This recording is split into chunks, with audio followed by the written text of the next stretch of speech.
بینەرانی عزیزی پێشەنگ تیڤ ئێوارتان باش.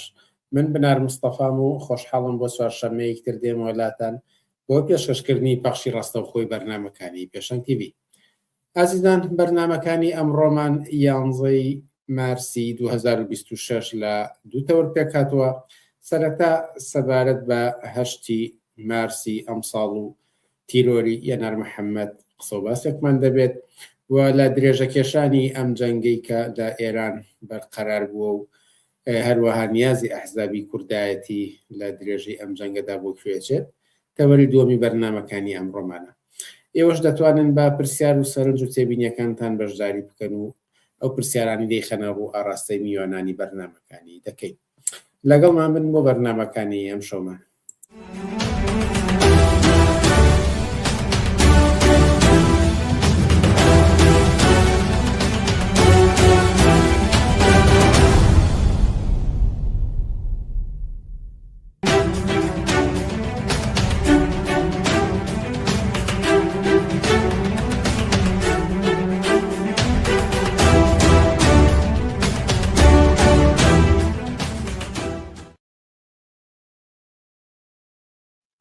بەڵێ بینەرانی عزیز، سەرۆک ئاماژەم پێداکە یەکەم تەوەری ئەمڕۆمان تایبەتە بە قسە و باسێک لەسەر 8 مارسی ئەم ساڵ و تیرۆری یەنار محەممەد لە بەغداد. ئەم بابەتش تاوتێ دەکەین لەگەڵ گەشاو ڕەحیم لە بۆردی ڕێکخراوی سەربەخۆی ژنان. گەشاو ڕەحیم، ئێوارت باش و سوپاسکە لەگەڵمانیت. ئێوارە ئێوە باش و سپاس بۆ ئەم دەرفەتە. 8 مارس تێپەڕی ئەمە سەرەتا لەزاری ئێوە پرسم کە 8 مارسی ئەم ساڵ لە چی دۆخێکی جیهان و کوردستاندا گوزەرا؟ بە دیارە باسمان لە دۆخی ژنان و پرسی یەکسانیە. بەڵێ 8 مارسی ئەم ساڵ کە دیارە 8 مارسەوە چەند ڕۆژێکە لێرەوە تێپەڕی، بەڵام ئەتوانم بڵێم ئەتوانم لێرەشەوە پیرۆزبایی 8 مارس لە تەواوی ژنان و پیاوانی جیهانەکەم. 8 مارسی ئەم ساڵ ڕاستەکەی بۆ ئێمە بۆ بزوتنەوەی یەکسانی خوازی ژنان ئەتوانم بڵێم بە دڵتەنگیەکی زۆرە 8 مارسمان بەڕێ کرد. ئێمە ئەگەر چی لەوەی کارەکان زۆر بوو، کاری زۆر باشمان کرد، نەخشی زۆر باشمان هەبوو چ لە کوردستان چ لە دەرەوەی وڵات، بەڵام ئەتوانم بڵێم بە داخێکی زۆرەوە کە هاوڕێیەکی نزیکی بزوتنەوەکەمان بزوتنەوەی یەکسانی خوازی ژنان یەنار محەممەد بە دەستی بانە تیرۆریستەکان لە 2 تیرۆر کرا، کە من بەڕاستی بۆ ئێمە خەبەرێکی زۆر ناخۆش بوو، زەرێکی زۆر گەورە لە بزوتنەوەی یەکسانی خوازی ژنان کرا. یەنار محەممەد کەسێک بلەوانەی کە لە عێراق فعالێکی سیاسی بزوتنەوەکە بوو، کەسێکی سۆسیالیست بوو، کەسێکی کۆمۆنیست بوو، بە حەقەت بە دژی کۆنەپەرستی لە هەموو دنیا وەستا بوانێ. یەنار محەممەد دژی یاسای جەعفەری بوو کە لە پەرلەمانی عێراقا دەنگی پێدرا لەوەی کە کچانی 9 ساڵ بەشوو بدرێن. یەنار محەممەد پارێزگایی لە ژنانێک ئەکرد کە هەڕەشی تیرۆریان لەسەر بوو، کە ڕەشەی کوشتنیان لەسەر بوو، کە لە دەستی باوک و برا و مردەکان ڕایان کرده بوو، کە من دڵنیام لەوەی کە ئێستا ئەو کەسانە ئەو کچانە ئەو ژنانەی کە لە دوای خەبکە خەبەری یەناریان بیستووە کە تیرۆر کراوە چاویان پرفڕمێست کە نیگەرانێکی زۆریان هەیە بۆ یەنار، لەبەرەوەی کە پاڵپشتێکی زۆری ئەو ژنانە بوو لە عێراقەوە، ڕاستەکەی پارێزگای لە زۆرێک لەو ژنانە ئەکرد. بۆ یەنار بە دەرەجاتێکی زۆر کەسێکی چالاک، کەسێکی دەرکەوتوو، کەسێکی ڕەچەشکێن، کەسێک بوو کە بە شدەت دژی کۆنەپەرستی و دژی ئیسلامی سیاسی بوو لە عێراقا. ئەم ئەیویست ئەم هەوڵی ئەیا بۆ جیاکاری ژن و پیاو، بۆ یەکسانی ژن و پیاو، بۆ دنیایەکی باشتر. ئەم دژی پلەدووی ژنان بوو، ئەم دژی فرەژنی بوو، ئەم دژی ئەوە بوو کە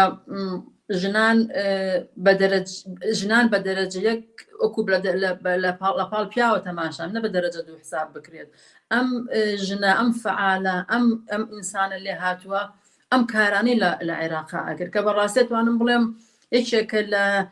یەکێکە و ئەتوانین هەموو ساڵێک یادیکەنەوەکەوەی کە یەکێن لە هەر ناودارەکانی بزوتنەوەی یەکسانی خوازی ژنان لە تەواوی دنیا هەیە. ناوی ئەچێتە مێژووە، ناوی چۆتە مێژووە. بۆیە ئێمە ڕێزمان بۆ ئەو شخصێتە هەیە شانازی بۆ شخصێتەوە ئەەکەین کە لە بزوتنەوەکی ئێمەیان بووە کە سەر بە بزوتنەکەی ئێمە سەر بزوتنەوەکە ئەویشن بۆیە بەڕاستی بۆ ئێمە وەکو بزوتنە یەکسانی خوازی ژنان و ڕێکخراوی سەر بەخۆی ژنان زارێکی زۆر گەورەمان کرد لەوەی کە نارمان لە دەزا بەداخەوە هەر لێرەشەوە سەرخۆشی خۆم بۆ تەواوی خێزانەکەی بۆ هەموو ئینسانانەی کە دڵیان بۆ یەکسان ئازادی لێ ئایا بۆ بزوتنە یەکسانی خوازی ژنان بۆ ڕێکخراوی سەر بەخۆشتان بۆ هەموو ئینسانانەی کە یادیە نارەکەنەوە ساڵێکی تر طبعا 8 مارسی ئەم ساڵی ئێمە ئەتوانم بڵێم ئەگەر یەکسانی لەسەر ئەمە ڕاوەستین دواتر بینەوە سەر 8 مارس بەڵام بۆچی لە ڕۆژگارێکی ئەوهادا ئاسان دەکرێت لە کۆمەڵگەیەکی وەکو عێراقدا ژنان تیرۆر بکرێت و لە نێویاندا چالاکوانێکی ناسراوی وەک یەنار محەممەد بۆچی ئەمە ئەبێت لە وڵاتێکی وەک عێراقا ئیمکانی هەبێت بەڵامن لە وڵاتی شۆکو عێراقا لە هەموو وڵاتانەی کە وەکو عێراقوان کە نائەمنی سیاسی سیایە کە خودی دەوڵەت نییە بەڕاستی دەوڵەتەکە کە ئیتر هیچ پارێزگارێکی بۆ ئینسانەکان نییە لە هەمان کاتیشا ئیسلامی سیاسی لە سەدەسەڵاتە شریعەتی ئیسلام کارەکا لەوێ بۆیە هەچ کەسێک هەچ ئینسانێ بە تایبەتی بە دەرەجەیەکەم ژنان ئەتوانم بڵێم زۆر چاولە دەرن زۆر چاویان لەسرە کاتێککە مەسەن فعالێکی سیاسی ئەبینێکە دژی ئیسلامی سیاسی دژی دەوڵەتە بەتیفاع لە مافەکانی ژنانە دەوڵەتیش خۆی لەم کاتەیە دەوڵەتی عێراق دەوڵەتێک وڵاتێکی بەڕاستی سەرگەردانە ڕێی اقتصادیەوە بۆیە هەمیشە بە دوای ئەوەیە ئەگەڕێن کە ئەو فعالانە ئەو کەسە ناسراوانەی کە دیفاع لە مافەکانی ژنانەکەن هەوڵێن کە ناگیان بەرنجکە ببڕان لە ناوبردننی هەز ئینسانێکی ئازادی خواست بە مەسلحەتی ئیسلامی سیاسی مەسلحەی دەسەڵات خۆیەتی بۆیە نایە ئینسانەکان دروست من وەکو یەنار و کەسەکانی وەکو ئەو بۆی کە زەرێکە لە دەسەڵاتەکەی خۆی دەسەڵاتەکەی خۆی شەق و شڕ ئەکات حتمما لەو کاتانەیە بۆیە ئەوش پەنابن بۆ ئەوانە کە دیارەتوانم بەشێکی تریشی ئەوە بڵێم کە ناڕێکخراوی کە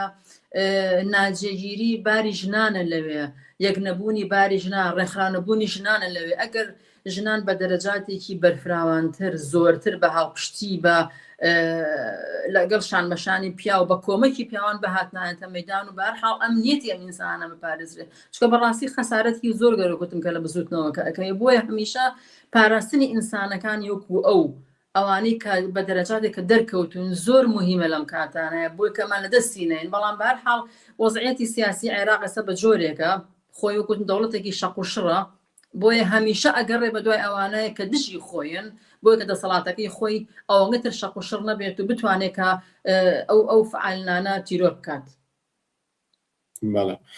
ئەمە وتان زەربەیەکی گەورەیە لە ژنانی عێراق بە گشتی و بزوتنەوەی یەکسانی خوازی ژنان بەڵام ئەمە دیارە تیرۆرێکێک لە ئامانجەکانی ئەوەیە کە ترس بخاتە نێو کەسانێکی تری هاوشێوەوە کە لە هەمان مەیداندا کار دەکەن لێرە بەدواوە دوای تیرۆری یەنار محەممەد بزوتنەوەی یەکسانی خوازی ژنان لە جێگە و ڕێگەیەکدایە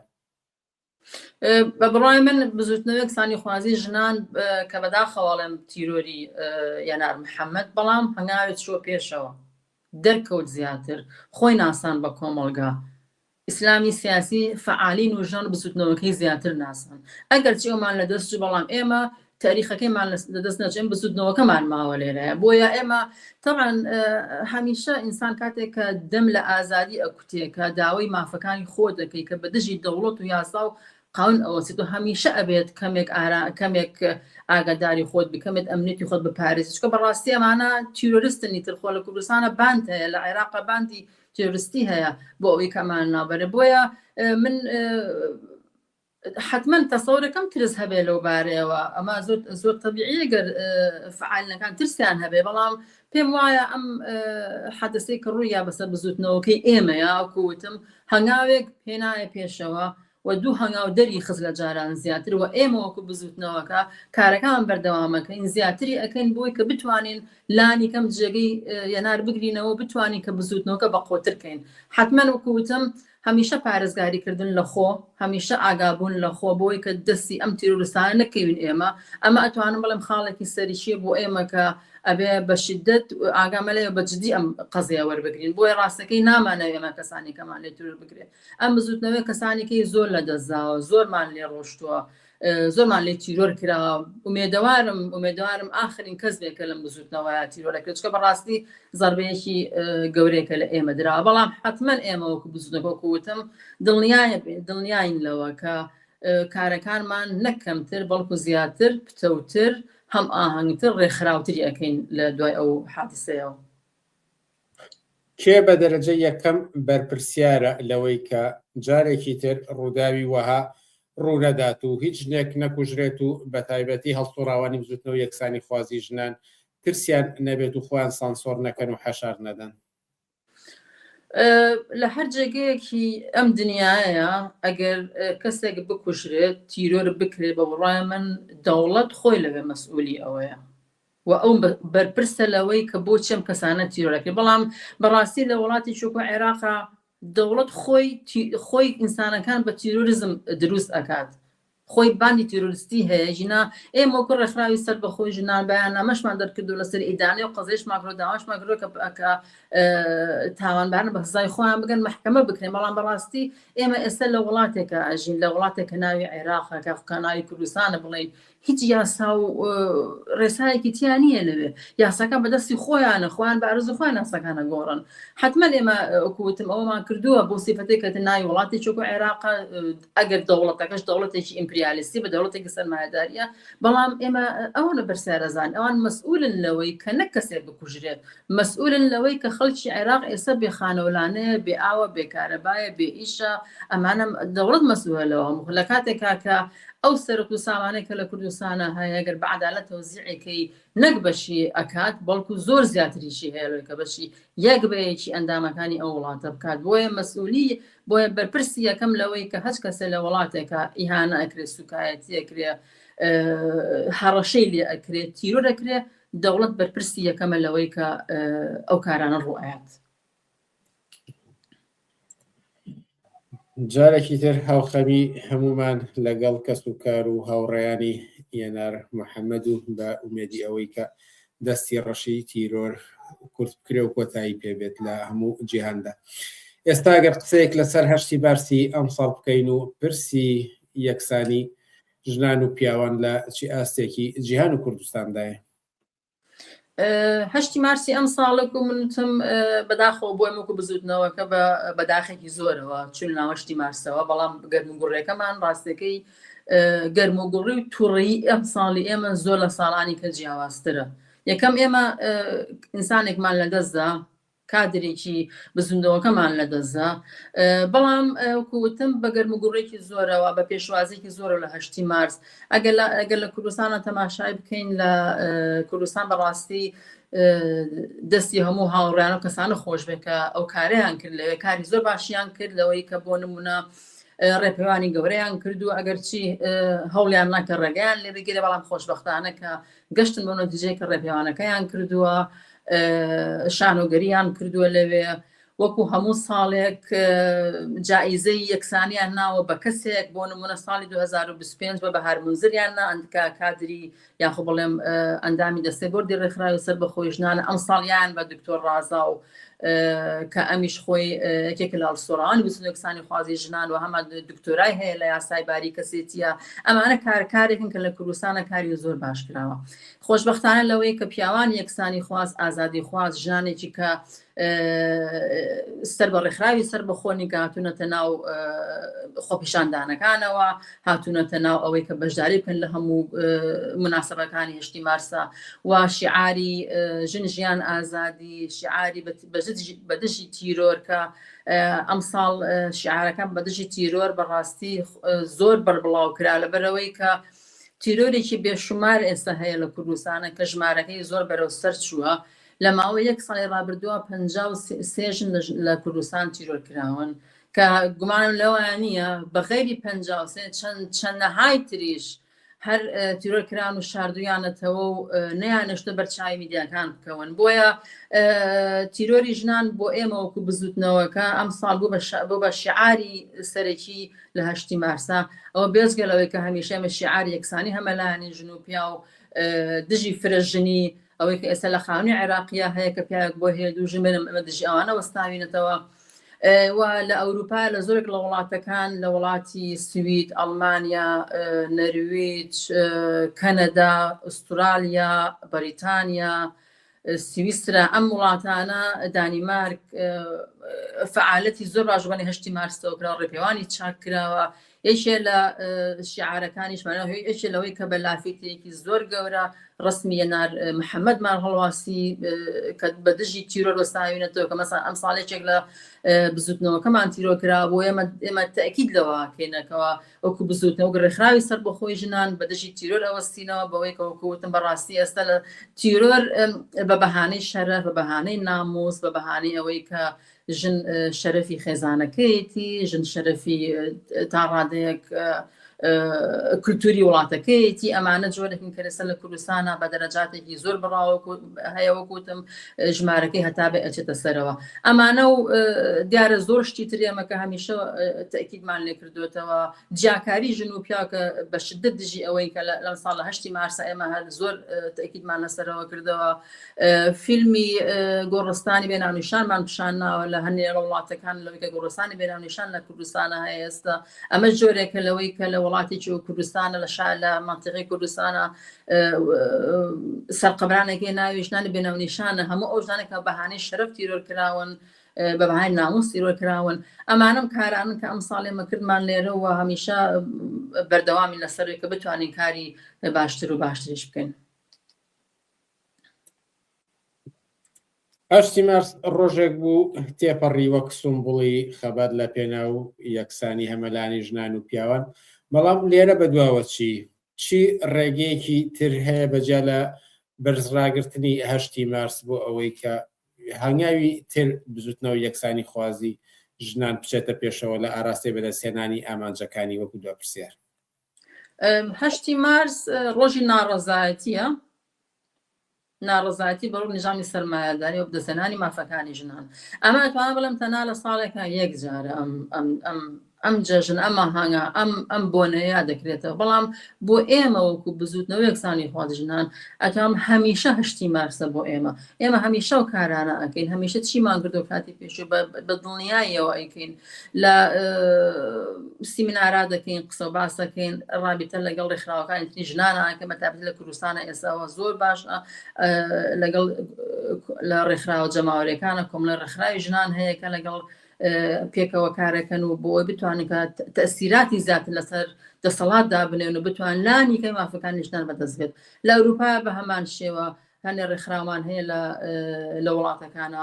ڕێکخراوی ژنان لەگەڵ ڕێکخراوی ژنانی تری وڵاتەکانی ئەو وڵاتی کە ئەو کەسا ئەو هاوڕێنەمان خۆیان لەوێن کارێکن پێکەوە. بۆیە پەیجی بەرەوەکسانیمان هەیە ئێمە هەمیشە بەیاننامە دەرەکەین، قسە و باس دەکەین، مقابلە ئەکەین، هەچ حەدەسێک کە ڕوئەیە دژی تیرۆر بە شدت دژی تیرۆرین. ئێمە وەکوتم هەر ئەم ساڵ کە ئێمە ئەو تەکیدمان لەسەرەوە کردەوە کە ناوەستینە سەر چکەم پێم وایە لەژێر دەسەڵاتێکی وەکو کوردستانە خۆ عێراقا دەسەڵاتێکی میلیشیایی دەسەڵاتێکی کۆنەپەرستی پیاوسالار بەداخەوە کە ژنان بەردەوام تیرۆر ئەکرێن. بۆیە تیرۆری ژنان بۆ ئێمە ڕاستەکەی ئەم ساڵ و هەمیشە بۆتە سومبلی کارەکانی ئێمە کە بتوانین بەرامبەر ئەوانە کار بکەین، جیاکاری گرێ یەکسان لە بەرامبەر ژن و پیاوەکە لە کوردستانە نەک لە کوردستان لە تەواوی دنیای ئەوە هەیە. بەڵام ئەگەر لە کوردستانە تەماشایکەین بۆ نمونە ئێستا جەنگی ئەمریکا، ئیسرائیل، ئێران بە دەرەجەی ژنانی هێناوەتە دواوە جارێکی تر. ئەو ژنانەی کە کاریانە کرد چوونەتە ماڵەوە ئێستا یاخۆت ئەگەر ژنێکە بێت بە هەچ دلیلێک بێکارێکی دەستکەوێت. ئێستا دیێچەڵی ستێکی زۆرەکە لە کوردستانە ئەکرێ بە خاتری ئەوەی کە مناڵەکانی خۆی بتوانێت بژێنێت، ئەبێ ناچار بێ بەوەی کە گێچەڵی ستێکسەکە قبول کات. ئەمانە شتێکن کە ئێمە بەرەڕووی بوونێتەوە کارمان بۆ کردووە، نامانەوێت ئیتر بەهەر حاڵم کارانی کە لە کوردستان ناکرێت بە دژی ژنان فرەژنی بەشیدە دەوێت دژی ئەوەین کە بتوانین فرەژنی بە دەرەجاتێک نەهێڵین لە کوردستانە خۆ لە عێراقا بڵێن. بنکەی ڕێکخراوی سەربەخۆی ژنان هەمیشە بنکەیە کراوەتەوە بۆ ئەوەی کە هەچ ژنێک یا هەچ ئینسانێکی ئازادی خواست ئەتوانێت بێتە بنکەکە سەردانی بکات لەگەڵ هاوڕێکانمانە قسە بکات. لە ئەوروپا بە هەمان شێوە ئێمە هاوڕێی خۆمان هەیە لە هەموو وڵاتەکان لەسەر مەسائلی ژنان و هەموو ئەو زرانی کە لە ژنان ئەچێت بەتابەتی لە کوردستانە قسە باسی لەسەرەکەین.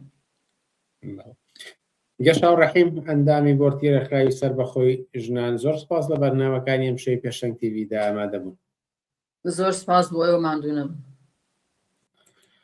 عزیزان وشانێکی کورت و پاشان سەبارەت بە هێرشی ئەمریکا و ئیسرائیل بۆ سەر ئێران و نیازی ئەحزابی کوردایەتی لەم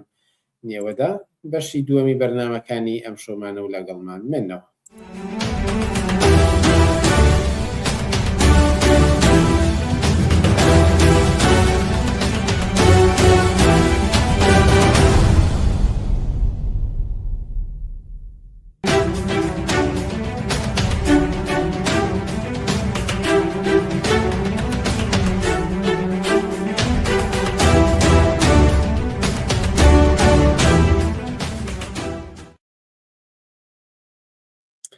بەڵە بینەرانی ئازیز خەسرەوەستامان لەگەڵدایە بۆ تاوتۆکردنی درێژە کێشانی ئەم جەنگ و هێرشایی کە کراوەتە سەر ئێران و تاوتۆکردنی هەندێک بابەتی تر پەیوەند بەم باسەوە. خەسرەوەستایە ئەندای مەکتەبی سیاسی حیزبی کۆمونیستی کرێکاری کوردستان ئێستا لەگەڵماندایە. خەسرەوەستایە ئێوارەت باش و سوپاسکە لەگەڵمانیت. ئێوارەتان باش ماندوو نەبن، سوپاس بۆ ئەم دەرفەتە. دەمەوێت سەرەتا جارێکتر بچمەوە سەر خودی جەنگەکە کە چۆن دەستی پێکرد، چونکە لە ڕابردوودا ئەمە یەکەم جار نیە ئەمریکا هێرش دەکاتە سەر وڵاتان. ساڵی 2023 کاتێک ئەمریکا هێرشی کردە سەر عێراق سەرەتا هەوڵیدا لە ڕێنێتەوە یەکگرتووەکاندا ڕەزامەندی ئەوان بەدەست بێنێت، هەڵبەت بەدەستی نەهێنا. پاشان هەوپەیمانێتێکی لە زیاتر چل وڵات کۆ کردەوە و جەنگی ڕاگەیاند و بەم شێوەیە جەنگ لە بەرامبەر عێراقدا دەستی پێکرد. هاوکات دەیان ملیۆن کەس لە سەرتاسەری جیهاندا ناڕەزایەتی تونیان بەرامبەر بەم جەنگە دەربڕی. بەڵام ئەم جاریان وانە بوو هەر لە ناکاو لە بەرەبەیانێکدا ترامپ و نەتەنیاهۆ بڕیاریاندا هێرش بکەنە سەر ئێران و بۆمبارانیان کرد، بێ ئەوەی بگەڕێنەوە بۆ نەتەوە یەکگرتووەکان، بێ ئەوەی بڕیاری جەنگ ڕاگەیەنە هاوپەیمانێتێک بهێنە پشتی خۆیان. ئەمە ئاماژەیە بە چی؟ جیهان بەرەو چی ئاراستەیەک ڕۆیشتووە کە ئەم شێوەیەش تەنانەت لە هێرشی زلهێزەکان بەم ئاراستەیەدا دەڕات؟ بەڵێ تەبعاً ئەو دەورەی کە ئێوە ئاماژەی پێکەن ساڵی 91 لە دواوە، تاوان ئەو کاتە هێشتا جیهان نەکەوتووە سەرەوەی کە کێشمەکێشی دەوڵەتانی ئیمپریالیسی و بلۆکبەندیەکانی لەسەر دووبارە سازدانەوەی جیهان و دابەشکردنەوەی ناوچەکانی نفوس پێک بێ بەو ئاستی کە ئێستا دەیبین. قۆناغی ئێستا جەنگ و میلیتاریزم، نائارامی، بێسەباتی، سەپاندنی کۆچ و ئاوارەی کاولکاری، سەپاندنی زۆرترین دەخاڵەتی سەربازی بەسەر مەسیری دەوڵەت و دەسەڵاتەکان لە هەموو شوێنێک، هەڵوەشانەوەی ئەو نەزم و نیزامی کە ساڵانێکی زۆر لە دوای جەنگی جیهانی دووەمەوە بورژوازی و دەوڵەتانی لەسەری ڕێکەوت بوون، ئەو تەوازنی هاوکێشەیە هەمووی لەبەر یەک ترازە خودی ئەو قەرار و مقەرراتانی کە لە چوارچێوەی نیهادەکانی نەتەوە یەکگرتووەکان، قوانینی مافی مرۆڤ، بازرگانی جیهانی، حتا لەسەر مەسەلەی ژینگە و مافەکانی مرۆڤ و مافی مناڵ، هەموو ئەمانە کە خۆیان ئیمزایان لێداوە ئێستا هەموو دەستیان کێشاوەتەوە. ئێستا نائارامی، جەنگ و کوشتار و کاولکاری هەموو کۆمەلگای بەشەری ڕاکێشاوە تا ئەم دەوڵەتانە بتوانن جارێکی تر پێگەی خۆیان لەسەر ئەساسی بەرژەوەندیەکان و پچڕینی بەشیان لە نیزامی تازەی سەرمایەداریە و پێگەیان لە بازار و تیجارەت و کۆکردنەوەی سامان و زۆرترین چەسانەوەی چینی کرێکار و کۆمەڵانی بەژمێنەتە ئامادەم دەست بۆ شەڕ و کاولکاری بەرن. ئێستا قۆناغێکەکە هیچ دەوڵەتێ لە دنیاە یانەوە تا بێ پرچەک بێ یانە بێ بەشێ لەو میلیتاریزم و جەنگ تەڵەبیە بێ کە بەسەر بەشەریەتادا سەپاوە، یانە بێ دەست خۆی پرچەکە بە تەکنۆلۆژیای سەردەم، یا ئەوە تا بێتە هێزێکی وولایی و پرۆکسی بۆیچە لە جەمسەرە جیهانیەکانی ئیمپریالیزم، یا ئەوە تا لەسەر کار ناتوانێت بمێنێ. ئێستا ئەم ئاشوب و گێژا و شەڕ و میلیتاریزمیە کە هەموو بەشەریەت تی تووشی دڵە ڕاوچێ و نائارامی کردووە، یەکێ لە سیماتەکان و یەکێک لە تایبەتمەندیەکانی قۆناغی ئێستایە. بەڵام ئەوەی کە ئەو قۆناغا حتا بۆش ئەویست هەوڵ بدا کە پێگەی ئەمریکا وەکو پۆلیسی جیهانی وەکوی کە هەژمونی ئەمریکا وەک تاکەهێز بە سەرجیهانادا سەرپێنێ و ئەمە سەرکەوتن نەبوون. ئێستا لە نەتیجەی ئەو شکستە و پاشە پاشگەڕانەوەی پێگەی ئەمریکا لە جیهاندا بەتایبەتی بە دوای سەرهەڵدانی بلۆکە ئیمپریالیستەکانی وەکو چین و رووسیا و قوتبوونەوەی ئەوروپا و میانەگرتنی لەگەڵ سیاستەکانی ئەمریکایە، ترەمپێکی هێناوەتە دەرەوەکە لە بنەڕەتەوە نوێنەرایەتی جوڵانەوەی نەزمشکێنە، جوڵانەوەیکی ڕاستی ئەو پەڕی ڕاستی فاشیستەکە هیچ ئێعتیبارێکی نەبۆ ڕێکەوتنەکان، نەبۆ تەوازن، نەبۆ سەروەری دەوڵەتان کە یەکێکە لە چەمکەکانی پێناسەی دەوڵەتی بورژوایی و لە تاریخە ئەمەیان بە خەتی سوور زانیوە. تەنانەت دەرچوون لە هەموو ئەو پەیماننامانەی کە خۆیان ئیمزایان کردووە ترەمپ نوێنەرایەتی ئەم ڕەوتاکە. ببینین هەردوایەوەی کە هاتە سەرکار، یەکێک لەو مەسەلانەیەوەی کە لەژێر شیعاری هەموو شتێ لە پێناو ئەمریکا و ئەمریکایەکەمە لە کەوتە هەڕەشەکردن و شمشێر ڕاکێشان لە بەرامبەر دەوڵەتانی ئەوروپا، لە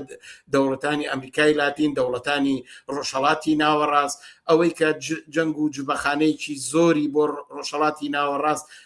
بۆ پشتیوانی لە ئیسرائیل، ئەو کوشتار و کاولکاری کە لە غەزە و لوبنان و عێراق و سووریا کێشا، تەنان یەکتەرەفە لە لایەنگرانی خۆی لە ئەفغانستان دەستی کێشایەوە و تاڵەبانێکی کۆنەپەرست کە تا دوێنێ لە لیستی تیرۆریستەکەی خۆیان بوو هێنایەوە سەرکار. لە سووریا دەستی خستە نێو دەستی وڵاتانی تر و ئەحمە شەرعێکی هێناکە ئەویش بە هەمان شێوە لە لیستی ترۆرا بوو، بەڵام بە حکمەوەی کە لە پاڵ سیاسەتی ئەمریکا بێ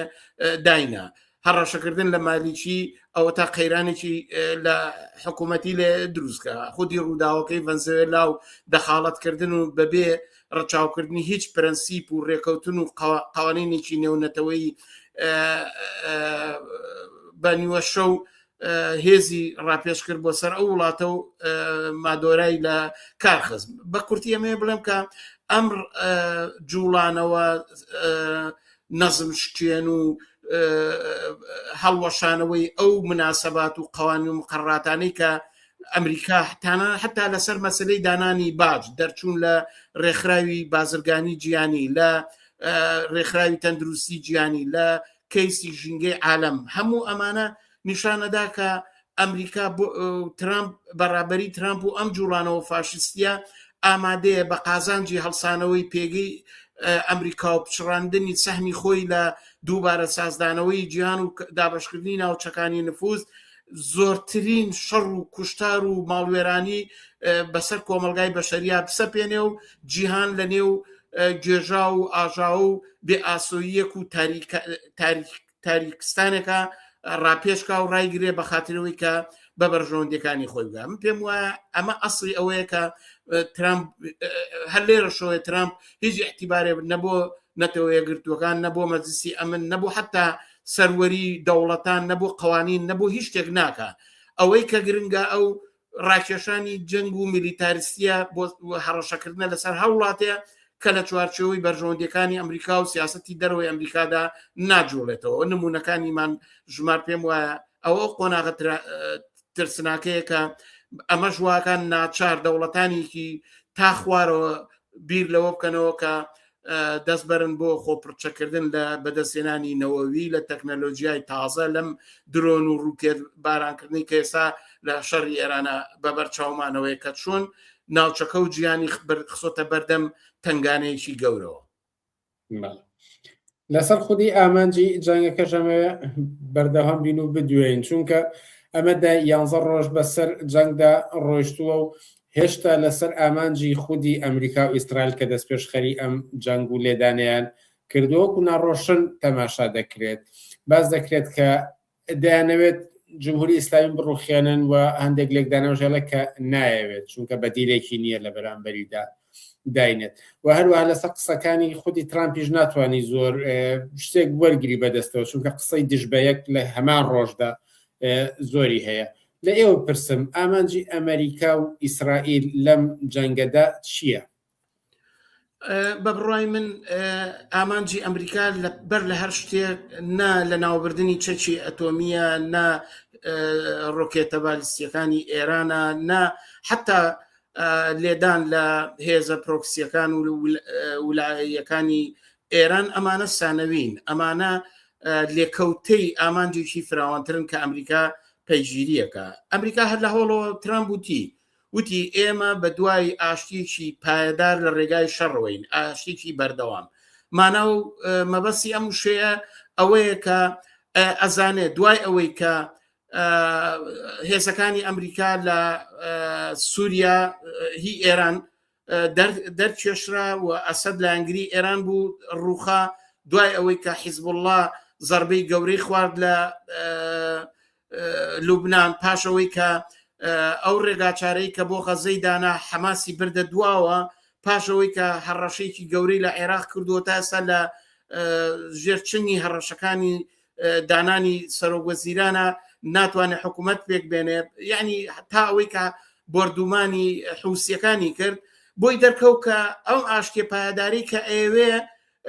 ئێران عایقە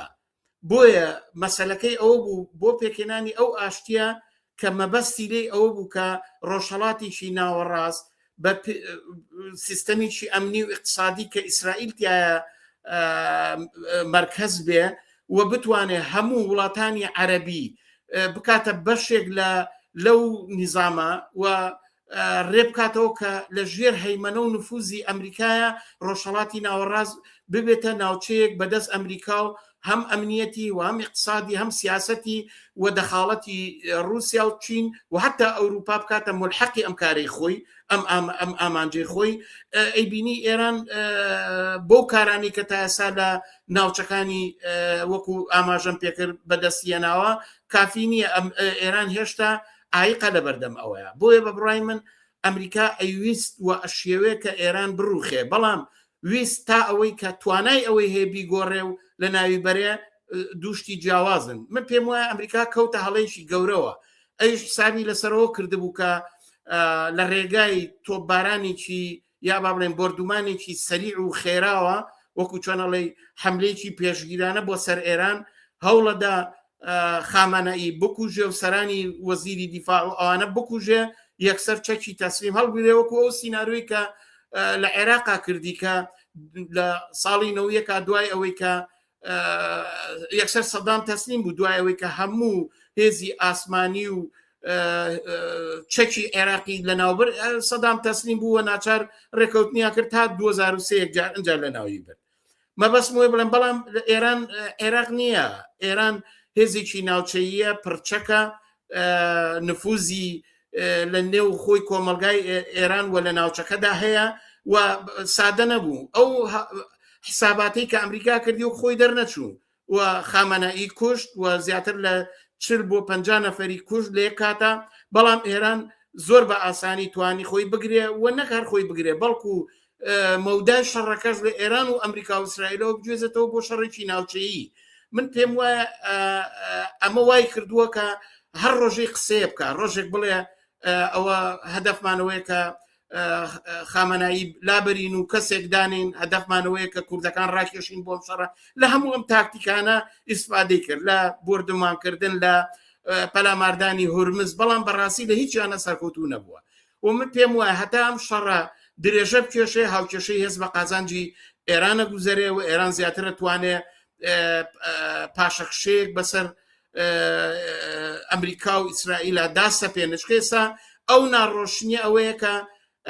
شەڕەکە تا ئەو ئاسە ڕووی کە مەسلەی ڕژێم چێنج لە ئێرانە بووە نقطەی سەرکەوتن ئەمریکا تەنها ئیسرائیل و ئەمریکا تەنها یەک خاڵیان دەستکەوت دەرێنە ئەوش کوشتنی خامەنایی و دەست و پەیوەندەکەی بوو بەڵام خۆ لە کوردماوەیە لە دوای چەند ڕۆژ جێنشینیشیاندانا و ئێستا ئێران بە پلەی یەکەم لە مەیدانا ماوەتەوە و هاوکێشەی هێزەکەی ڕاگرتووە و هێشتا معلوم نییە و جگە لەوەی کە مانەوەی ئێران بەم شێوەی لەوەی کە تۆ بارانی ناوچەکانی کەندا و ڕۆژهەڵاتی ناوڕاز وڵاتانی عەرەبی تا بەستنی گەروی هورمز هەموو ئەمانە وای کردووە کە ئەمریکا و حتا خودیەوەی کە نەیتوانی گۆڕانکاریەک لە ئێرانە پێک بێنێ بە کوشتنی خامەنایی، کوردەکان و هێزە ناسۆڤیەتەکانیشان کەوتنە تەڕەدوودە و پاشەکشیان کرد لەوەی کە لایەنگری ڕاستەوخۆ بە قسەی ترامپ بڕۆنە ناو شەڕەکەەوە، ترامپ پەشیمان بۆ جارێک کوردەکانمان ناوێ، ئەو ئەوانی خسە حاڵەتی چاوەڕوانیەوە. مەبەستم وێ بڵێم لە ڕاستیە بە تایبەتی ئیسرائیل لە 100% دەوێ ئێران بڕوخێ، نەک ئێران نظامەکەی بڕوخێ، بەڵکو ئێران پارچە پارچە بێ لەسەر ئەساسی تەقسیماتی قەومی و تائیفی و قەبیلەی ئیسنیکی دابەش ببێ، ئێرانێکی زەعیف پەرتەوازە لە شێوەی عێراق. ینی بەڕاستی ئیسرائیل هەدەفی ئەوە بووە و ئەم شەڕەشکە زۆرتر نەتانیاهۆ پێداگری لەسەرەکا و درێژەی پێ بدرێ، ئێوە عێراقیزەی ئێران کە، چونکە ئەمە ئەتوانێت هاوکێشەی هێزی ناوچەی بە قازانجی ئیسرائیل بگۆڕێەوە ئیسرائیل بە ئامانجەکانی خۆی لە ڕۆژهەڵاتی ناوەڕاستە بگا و هەموو ئەو شەرتانەی بەسەر دەوڵەتانی عەرەبی و ناوچەکە داسەپێنێ. و لە ژێر فشارەکانی ناتانیاهۆیە ئەوە ئەمریکا لە چوارچۆی ئەو حسابی کە ئاماژەم پێکرد بە واقعی دەرنەچوو، ئێستا کەوتۆتە گرەیەکەوە کە نەدەتوانێت شەڕا بگرێ و نەدەتوانێت درێژەی پێبا، چکە درێژەی پێبا زۆرتر لەسەر یەکە بە تایبەتێکە درێژەی باو هیچ دەستکەوتێکی نەبێ. ئێستا هیچ دەستکەوتێکی تر لەبەردەم ترامپان نییە جگە لەو دەستکەوتەی کە خامەنایی کوشتووە. ئێستا تەنها دەستکەوتێک کاتوانە باڵانسی سەرکەوتن و ملهوڕی ترامپ و ئیداری ئەمریکا مانابکە شتێک نییە غەیرەوەی کابێ ئاڵگۆڕێ لە ئێرانە پێک بێنێ بە هەر دەرەجەیەک، ئەبێ سیناریۆ ڕژێم چێنج بێتە پێشەوە. ئەگەرنا بەڕای من ئەمریکا هەر جۆرە پاشەکشێک بە شکستێک و بە مانەوەی ئێران لە ناوچەکە، یعنی درێژە کێشانی هەر ئەو کێشە و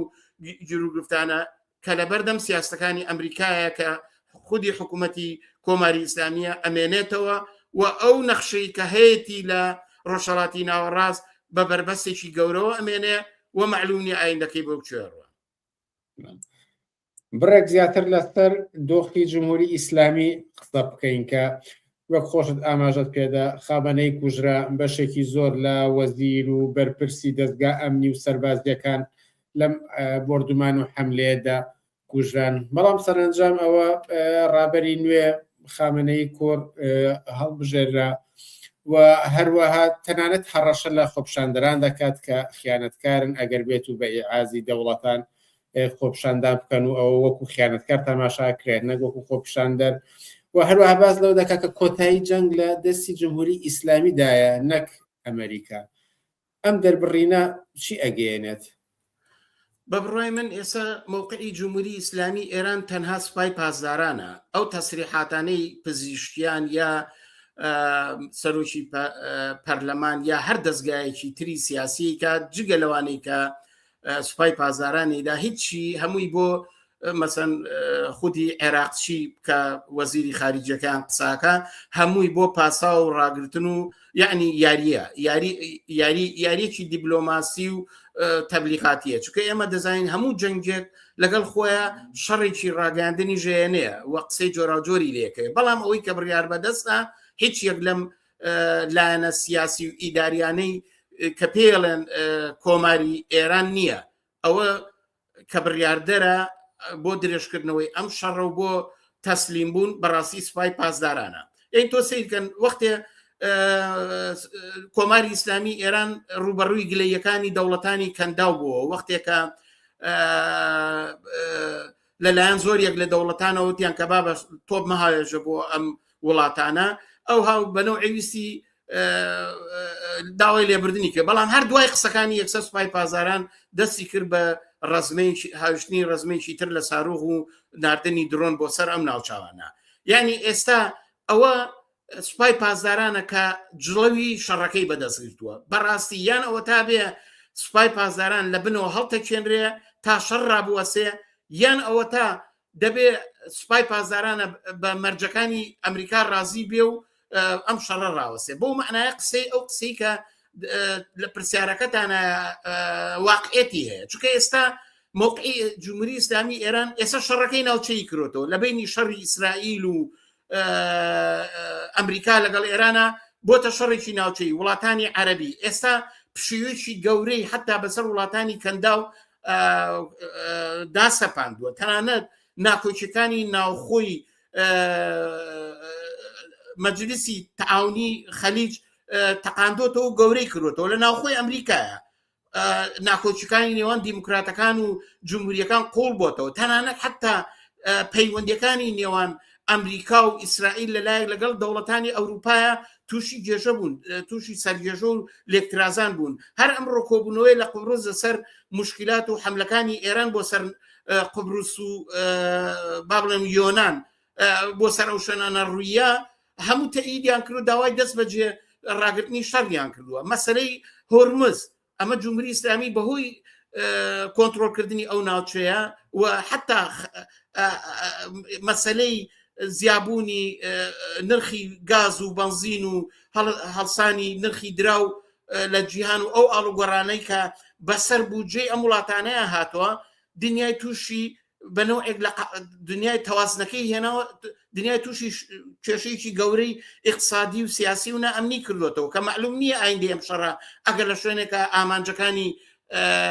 ڕوون نەبێ و بە نەتیجەیە نەگا دنیا بەرەوچوێ بێ موقعی ئەم وڵاتانە چی لێکە هەموو ئەمانە بە بڕای من لە قازانجی کۆماری ئیسلامی ئێرانە و ئەمریکا و ئیسرائیلی خسۆتە نێو مەعزەقێکی گەورەوە کە ئەگەر ڕەوتی شەڕەکە نەگۆڕێ بە قازانجێکە سوپای پاسداران بۆ ئاسێ بەرێکە مل بە تەسلیم بوون بە ئەوش کە بە معنای ڕژێم چنج دێ ئەنی گۆڕانکاریە لە ڕژێمی ئێران جایتر بە شێوەیە لە شێوەکان ئەجینە جمهوری ئیسلامی توانایمانەوەی هەیە توانێ لەو کارتانەی کە بەدەستی ئیسفادە بکا و وە خۆی ڕاگرێ وەکوتیشم هەتا ئەم شەڕە درێژە بکێشێ لە قازانجی ئێرانە وە لە زەرەری ئەمریکایە پرسیارێکی خۆم و بینەر دەمچکەم و لەسەر ئایندەی جمهوری ئیسلامی ئێران کە پرسیاری بینەر ئەوەیە کە دروستترین ڕێگا بۆ کۆتایی هێنان بە کۆماری ئیسلامی چییە لە کاتێکدا کۆمۆنیزم پارچە پارچەیە و ئەگەر بێت و دەسەڵات بگرێت ئەگەر بێت و جمهوری ئیسلامی بڕوخێت دووبارە هێزی بۆژوازی دەسەڵات دەگرێتەوە یان و منیش ئەو پرسیارە بکەم کە ئەم جەنگە دەرفەتی کردوێتەوە بۆ تەصفیە حسابی خەڵکی لەگەڵ جمهوری ئیسلامیدا چونکە زۆر لایانی سیاسی هەن کە باز دەکەن کە ئەم جەنگە دەرفەت ئەکاتەوە کۆماری ئیسلامی لاواز دەبێت و ئەتوانین ئێمە بیڕوخیانین ئێوە دەڵێن چی بە بڕای من ئەم جەنگە لە بەشێکیە لە دژی جمهوری ئیسلامیە لە بەشە ئەسلەکەیە دژ بە ئێعتراز و ناڕەزایەتی و جوڵانەوەیکی شۆڕژێرانەیە کە لە بۆ ڕوخانی ڕژێم ساڵهای سایە لە کۆمەلگای ئێران لەلایەن کرێکاران و زەحمەت کێشان و خەڵکی ئازادی خوازەوە نیشانەی لە ڕژێمی ئیسلامی گرتووە بە دیوێکی ترا منەمێ بڵێم کۆماری ئیسلامی ئێران نقطەی مرکزی دوو جەنگە جەنگێکیان ئیسرائیل و ئەمریکا بۆ سەر کۆماری ئیسلامیە جەنگێکی تر جەنگی ڕوخانی ڕژێمە لە خوارەوە لەگەڵ خەڵکی کرێکار و زەحمەت چێژ ئەم شەڕە خۆی ئەم جوڵانەوەی سەرکوت کردووە پاش سوێتی حاڵەتی چاوەڕوانیەوە ئەو بەیاننامەی کە زیاتر لە دەیان ڕێکخراوی کرێکاری و ژنان و بازنشستەکان و مامۆستایان و خەڵکی ئازادی خواست لە شارەکانی کوردستانی ئێرانەوە تا تاران و تام بلوچستان بڵاویان کردەوە کە دەڵێن ئێمە شەڕمان ناوێن ترامپ نامانەوێت بە ناوی ئێمە شەڕ بڕوخێن نامانەوێت کۆمەلگاکەمان کاولکاری بێ کەوتۆتە حاڵەتی ئینتیزارەوە حتا ئەڵێ ئەگەر ئێوە بەڕاستی ئەتانێت دڵسۆزی بۆ خەڵکی ئێران نیشاندن ئەم بەڵای شەڕە لەسەر کۆمەلگا لابرن بە بڕای من دەورەی ژنجیان ئازادی دەورەیە بوو کە ئامادەکاری و تواناکانی خەڵکی کرێکار و زەحمەت چێژ بۆ ڕوخانی شەڕ لە شەڕیانە لە دژی کۆماری ئیسلامی هاتنە پێشەوە قۆناغی بازاڕیان کە لە بازار و سەرمایەدارانەوە دەستی پێکرد و گوێزرایەوە بۆ ناو زانکۆکان بە خێرایی ئەم دەوڵەتانە لە پێشیانەوە ئەمریکا ئەترساکە جمهوری ئیسلامی ئێران لە ڕێگای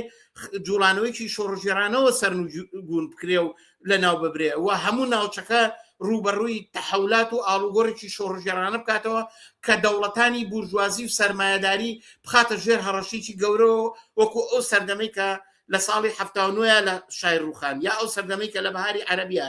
ڕوویە. بۆیە بە بڕای من ئەم شەڕا ئەم جەنگە کە جەنگێکی ناوخۆییە لە نێوان خەڵک و دەسەڵاتایە کەوتۆتە ژێر سایە و سێبەری ئەم کوشتار و کاولکاری کە ئەمریکا لە ژێر ناوی ڕزگاری خەڵک و لە ژێر ناوی دیفاع لە ئینسانی خەڵکە کە بە پێشەوانەوە ئەمانە هەمووی فری و تەبلیغاتی فری و دەرانن. بۆیە ئەو کەسانەی کە ئومێدیان بە ڕوخانی ڕژێم بە چەک و تۆپەکانی ئەمریکا و ئیسرائیلەوە بەستوتەوە بەڕای من هیچ قسێ ناخوازێ غەیری بەبیرهێنانەوەی خەڵکی عێراق نەبێ. خەڵکی عێراقیش بینیمان ئێمە خۆمانتیا بەشدار بووین ئێران ئەمریکا عێراق و سەدامی ڕوخان بەڵام چ زەرکایەشی دروست کرد حتا وای لێ هەست دەورانێک خەڵکی کوردستان بە تایبەتی ئاوەتە خوازی سەردەمانی گەڕانەوەی سەدام بوون ئەوە تا گەڕانەوەی شا ڕیشەی لە چیایە لە ئێرانە لەوەدایە کە ئەم کوشت و کوشتارە بۆتە هێزێکی بۆتە سیناریۆیەکی بەرگری و بۆ سەرکی ئەم جوڵانەوە احتیرازیە بۆ بەرگرتن لەوەی کە شۆڕش لە ئێران ڕووی بە وەزی اقتصادی کۆماری ئیسلامی ئێران خەبات و پێشینێکی مێژووی دەوری هەڵسوڕاوانی بزوتنەوەی کۆمونیستی لە وڵاتەیە ئەوەی نیشان داوە لە ئێرانە دوو جار شۆڕش بووە خەڵکەکە کرێکار و زەحمەتکێش و ژنانەکەی قابلێتی ئەوەی هەیە کە ڕژێم بڕوخێنێ ئەگەر ئەم بەڵای کە ئەمریکا و ئیسرائیل بەسەر خەڵکیانەدا سەپانوە لە سەریان لاچێ مەبەستم وەیە بڵێم کە شەڕ یەکێکە لەو هۆکارانەی کە خەباتی خەڵکی برۆدە دواوە عمری کۆماری ئیسلامی درێژ کردووە ئەمە مەسەلەیەکە کە ئەحزابی بورژوایی ئەحزابی لایەنگری دەوڵەتێکی فاشستی وەکو ئیسرائیل لایەنگری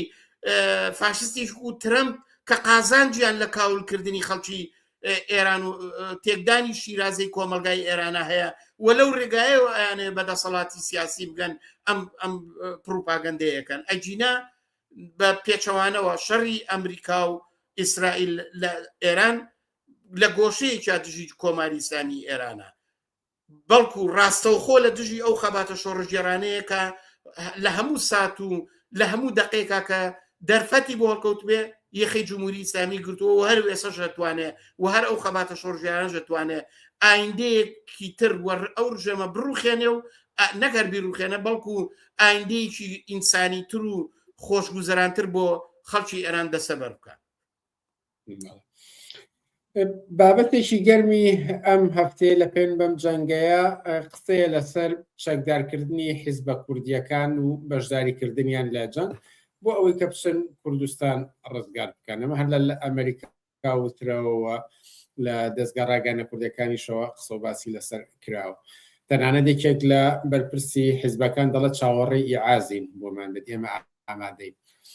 بەکردەوە ئەمە چییە گەێنێت ئەگەر هاتوو بەڕاستی ئەم حیزبانە خۆیان چەکدار کرد و بە نیەتی ئەوەی کە بڵێن ڕزگاری کوردستان لە نێوان دووکەوانەدا بچن لەم جەنگەدا دەخالەت بکەن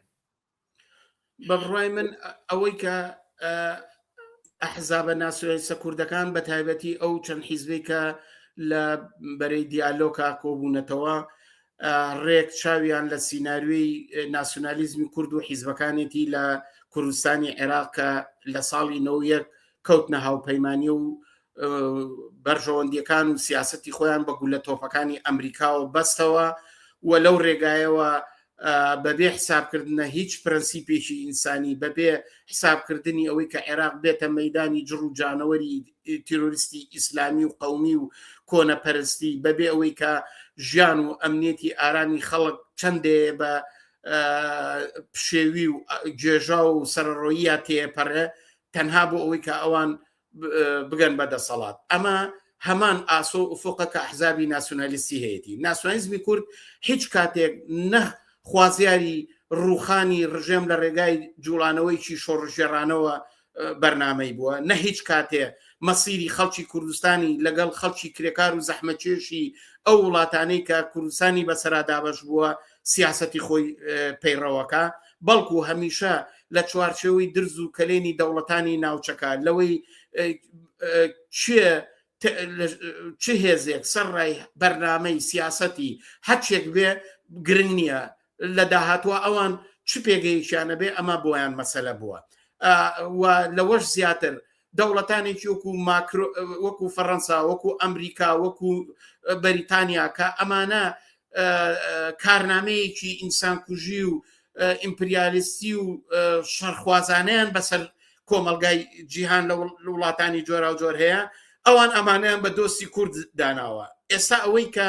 بەڕاستی ئەمانە لە حاڵەتی چاوەڕوانیان ئەوان نین کە نایانەوێت بە پێشوانەی ئیرادەی شۆڕژێرانی خەڵکی کرێکار و زەحمەت چێژ لە تاران لە شارەکانی ئێران دەخاڵەتکەن بەڵکو ئەوە ئەمریکایە کە لە ژێر گوشاری وڵاتانی ئەوروپا گوشاری وڵاتانی کەندا و تورکیا ئامادەنیە کە بەکاریان بێنێ وەکو مقاش بۆ ئەم شەڕا کە معلوم نییە ئەویش جمهوری ئیسلامی چ کارە ساتێک ڕوبەڕووی کوردستانی عێراق و ناوچەکە کاتەوە ئەژینە ئەوان لەسەر و هەر پرەنسیپ و ئیرادەی خەڵکی کرێکار و زەحمەت چێشەوە یعنی مەبەسمەوەیە ئەحزابی ناسیۆنالیست ئەیانەوێ بە دابڕانی خەڵکی کوردستان لە مەسیری خەباتی یەکپارچەی چینایەتی کرێکاران و زەحمەت چێش لە سەراسەری ئێران دژی کۆماری ئیسلامی ئێران دابڕن تەنها بۆ ئەوەی کە خۆیان بە قازان جگەن یعنی ئەوان چاویان بڕیوەتە قەسابیکردنی خەڵکی تاران خەڵکی بلوزستان خەڵکی ئازر یعنی شارەکانی ئێران ئەوانە کاول بکرێن بەڵام مهم نییە گرنگەوەیە کە خۆیان بە دەسەڵات بگەن چ دەسەڵاتێ ئەو دەسەڵاتی کێسا لە کوردستانی عێراقای بینی کە 30 ساڵە هێشتا ناتوان موچە بن 30 ساڵە کوردستانی عێراق بە شەڕی ناوخۆی بە داسەپاندنی هەژاری بێکاری نائارامی ژن کوشتن ئەنوا و ئەشکال دەرد و مەینەتی ڕوبەڕووی خەڵکی کوردستان بێتەوە ئەگەر ڕزگاری کوردستان ئەمە بێ بەڕاستی خەڵکی کوردستانی ئێران ئەم ئەزمونیان لە بەرچاوە پێم وانە ئەم سیاسەتی ئەم ئەحزابانە قبولکەن سەفی خەباتی کۆمونیستی لە کوردستانی ئێران لە ئێران ڕاستە ئەحزابی کۆمونیستی پەرشوبڵاون بەڵام هەلومەرج و خەباتی چینایەتی و خەبات بۆ ڕوخانی کۆماری ئیسلامی ئێران و دامەزرانی کۆمەلگایەکی ئازاد و خۆشگوزران کە لە ڕێگای نوێنەرانی خەڵک و شوراکانەوە بێ من پێم وایە ئەحزابەکان متحیدەکە پێم وایە ڕێکاتەوە بۆی کە لە ناوخۆی ئێران لە نێو خەباتی کرێکاران و کۆر و کۆمەڵە کۆمونیستی و ئازادی خوازەکانە ئەحزابی تازە شکل بگرێ و سوکانی ڕابەری بۆ هیدایەتکردن و ڕێنماییکردنی خەڵکی کرێکار و زەحمەت چێش پێک بێنێ و هەوڵ بدات کۆمەلگای ئێران بەتایبەتی کۆمەلگای کوردستانی ئێران لەو پیلانجێڕیانەی کە ئەحزابی ناسیۆنالیست مایان لە سەرداناوە و ئەمریکا بیسەپێنێ بەسەر ناوچەکەیە سنووربەندی بکەن و هەوڵ بن خەڵک ئامادەکەن بۆ ئەوەی کە خەڵکی ئێران و کوردستان نەبێتە ئامرازی دەستی ئامانجەکانی بورژوازی کورد و هەر ئالتەرناتیڤێکی کۆنەپەرسی ترکە لەلایەن ئەمریکا و ئیسرائیلەوە بۆ بڕیار بێ بۆ ئێران بچێنرێ دو پرسیارم لەسەر دەوری خەڵکە کە لەم نێوەدا ئەکرێت جەماوەری خەڵکی ئەو جەماوەرەی کە ناڕازی بووە لە ئێران و کوردستان بە تایبەتی ساڵە های ساڵە ئەتوانن ئومێدیان بە چی لایەنێکی ئەم جەنگە ببەستنەوە یاخود چی ڕێگەیەکی تریان لەبەردەمدایە بە بڕای من خەڵکی ئێران ئەوەندەی من متابعەم کردبێ خەڵکی کرێکار و زەحمەتکێش و پێشڕەوانی چینی کرێکار و جوڵانەوەی ژنان لاوان خوێندکارانی زانکۆکان خانە نشینان ئەوان لە بەیاننامەیە بە ڕۆشنکێتی لە هیچ لایەکی ئەم شەڕایانین ئەوان معلومە کە پێشتر چەندین جار خۆپشاندان و جوڵانەوەی جەماوریان هێناوەتە سەر شەقام و هێزەکانی کۆماری ئیسلامیان لە مەنگە نەداوە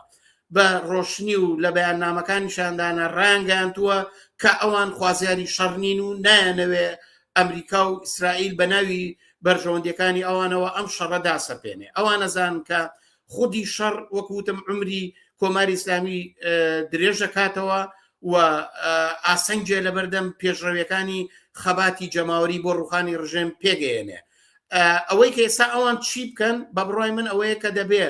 ئەوەڵەن سنوورێکی ڕۆشن و چینایەتی لە دەوری سیاسەتی نابوو ئەم جەنگە و دەست بە جێڕاگرتنی ئەم شەڕە و دەست هەڵگرتنی ئەمریکا لەوەی کە مەسیری خەڵک خۆی دیاری بکە. ئەم حەقە لە خەڵکی ئێران نابێ بسەندرێ. خەڵکی ئێران خۆیان مافیان هەیە کە بڕیاری خۆیان لە بەرامبەر کۆماری ئیسلامی بن. هاوکات دەبێت سنووری خۆیان لەگەڵ سیناروی شاخوازەکان، لەگەڵ ئەحزابی بورژوازی و هەر ئالتەرناتیڤێ، لەگەڵ ئەحزابی ناسیۆنالیستی کورد کە دەیانەوێ لە ڕێگای ترامپ و هێزە بورژواییە ناسیۆنالیستەکانی ناوچەکەوە بە نواندنی مغامرە و سەپاندنی ڕاپەڕینی پێشوەخت بەسەر ناوچە کوردنشینەکانە ئابێ ئەم سیناریوانە دەستکۆتا کرێ و دەبێ بە ڕۆشنی ڕێگا نەدری ئەم هێزانە ئەم سیاسەتەی خۆیان پسە پێنن و دەبێ خەڵکی کرێکار و زەحمەتکێش پێشڕەوانی لاوان کرێکاران ژنان دەستخەنە ناو دەستیەک هەر لە ئێستاوە دەستەکانی هاوپشتی بۆ کۆنتترۆلی ژیان و پاراستنی سەلامەتی و ئەمنیەتی خۆیان بۆ بەدەستەوەگرتنی لە هەر شوێنێکە کە هاوکێشەی هێز ڕێیان پێئەدا بۆ بردنە پێشەوەی ئیرادە و بەڕێوەبردننی ژیان و کۆمەڵایەتی خۆیان پێویستە لە هاوکاری و تەبایی یەکتریان بن. پێویستە ریزەکانی کرێکاران و ڕێکخرا و لە ڕێکخراوە کرێکاریەکان لە کۆڕ و کۆمەڵەکان پێویستە خەباتی خۆیان لە دژی ئەم جەنگە لە دژی کۆماری ئیسلامی و ئیدارەی کارگەکان، قوتابخانەکان، زانکۆکان بە هەر شێوەیەک لە هەر فرسەتێکە گەڕەکەکان ئێستا کاتیەوەیە کە بتوان حیمایەت لە شوێنی ژیان و ژیانی خۆیان کەن بەهانای یەکتریەوە چونکە کاتێکە ئەم شەڕە بەردەرگای ماڵیان نەگرێ و ڕووداوی نەخوازراوی لەیەکەوێتەوە. من پێم وایە ئەم ڕێگانە پێویستی بە ئیتیحاد و یەکگرتووی و یەکپارچەی و هاودڵی ریزی فراوانی خەڵکە و ئەمە ئەتوانێت لە هەر ئاڵو گۆڕێکە کە تەوازی نێوان خەڵک و ڕژێمە گۆڕێ ئەتوانێت سەرەتاکانی ڕاپەڕینێک بێنێتە پێشەوەکە نەک جمهوری ئیسلامی بڕوخێنێ بەڵکو ئیدارەی شارەکانیش لە ڕێگای خەڵک خۆیان و نوێنەرانی خۆیانەوە بەڕێوە ببرێ. خستەوسایە ئەندامی مەکتەبی سیاسی حیزبی کۆمونیستی کرێکاری کوردستان زۆر سپاس لە بەرنامەکانی ئەم شەوی پێشەنگ تیڤیدا ئامادە بوون. سپاس بۆ ئێوە و ماندوو نەبن. ئازیزان سپاس کە بینەرمان بوون. هەر لێرەشدا دێنە کۆتایی بەرنامەکانی ئەم هەفتەیەمان تا هەفتەی ئایندە کاتێکی خۆش بۆ هەموو لایەک و هەر شاد و سەرکەوتوو.